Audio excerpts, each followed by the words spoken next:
Bégaiement, émotion et tempérament. Depuis quelques jours, Anton bégaye et parle beaucoup moins. Anton, 3 ans tout juste, a commencé à bégayer. Lui qui était très bavard à la maison, il ne dit plus que quelques phrases de 2 ou 3 mots. Il semble aussi plus triste. Il va moins vers les autres parcs. Ses parents se demandent si sa timidité avec les personnes inconnues pourrait avoir déclenché son bégaiement. Cette impression est renforcée par les remarques de la maîtresse d'Anton et de ses grands-parents, qui disent que le bégaiement est lié à la timidité et au stress. Les infos sur le bégaiement. Les causes du bégaiement ne sont pas toutes connues. L'opinion des chercheurs penche maintenant vers l'association de plusieurs facteurs. Ce serait comme une soupe avec de nombreux ingrédients. Dans les ingrédients de base, on trouve la génétique.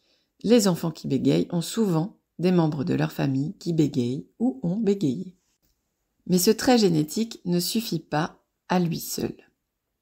Les études sur le cerveau des personnes qui bégayent ont aussi montré des formes inhabituelles de certaines zones du cerveau et une circulation différente de l'information. Mais on ne sait pas si le bégaiement a modifié le cerveau ou si les modifications ont créé le bégaiement.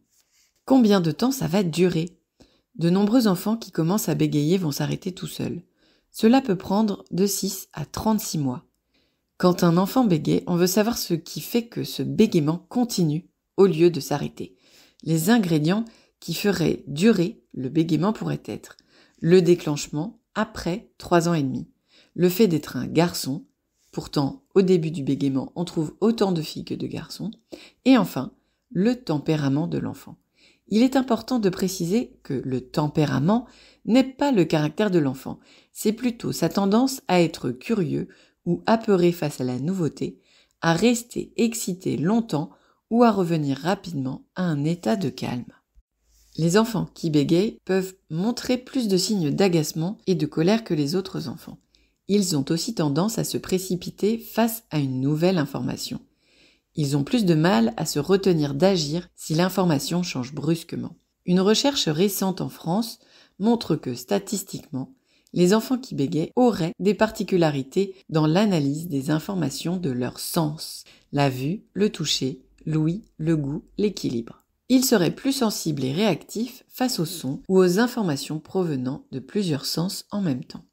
Comment comprendre ce qui fait bégayer mon enfant ? Un modèle intéressant pour mieux comprendre la part de tous ces ingrédients est celui des capacités de demande. Le système de parole n'arrive pas à fonctionner parce qu'il y a une différence entre ses capacités et ses demandes, le modèle autour de l'enfant. L'enfant qui apprend à parler construit tout son modèle musculaire pour dire ce qu'il a dans sa tête.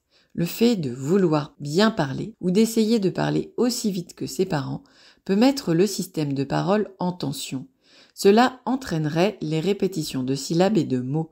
La réaction de l'enfant à ces bugs contribuerait ensuite à installer le bégaiement. L'enfant lutte, force sur les mots ou évite, arrête de parler.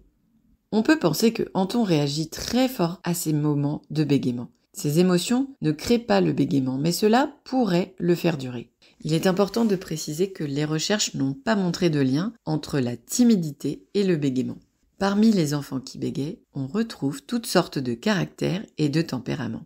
Quand consulter un orthophoniste ? C'est normal et très fréquent d'avoir des moments de bégaiement. Mais à partir du moment où Anton est frustré de son bégaiement et qu'il a changé son comportement, il faut consulter un orthophoniste. L'idéal est de ne pas attendre de voir si ça passera, surtout si les parents sont inquiets.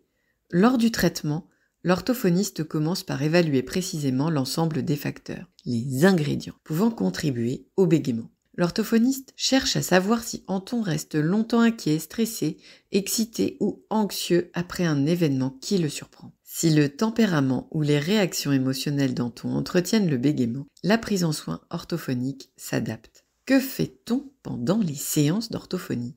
Lors des séances, on parle du bégaiement ouvertement, avec des mots simples et précis. Cela désensibilise l'enfant et ses parents. L'orthophoniste se sert de jeux pour intéresser Anton et le motiver. Les séances se font avec les parents et on recherche avant tout le plaisir dans la communication. Au quotidien, Anton doit être rassuré sur le fait qu'on le comprend et que ses émotions sont acceptées. Ses parents et l'orthophoniste vont chercher ensemble comment encourager la confiance en soi d'Anton. C'est un vrai travail d'équipe. L'orthophoniste peut par exemple voir avec les parents comment ils parlent de leurs propres émotions. Ils peuvent expliquer à Anton comment ils font pour gérer leurs émotions et ce qu'ils ont appris pour revenir au calme. Par imitation, Anton apprend comment réagir à ses émotions. Il a compris que le bégaiement ne l'empêche pas de jouer avec ses copains ou de parler à sa maîtresse. C'est important de garder à l'esprit que la gravité d'un bégaiement n'est pas ce qu'on entend, mais son impact sur la vie de l'enfant et de ses parents. La prise en soin orthophonique permettra à Anton d'être à l'aise dans la communication, confiant, compétent et joyeux d'échanger. Même si on entend encore du bégaiement dans sa parole de temps en temps, le plus important est que Anton puisse dire tout ce qu'il veut, à qui il veut et quand il veut.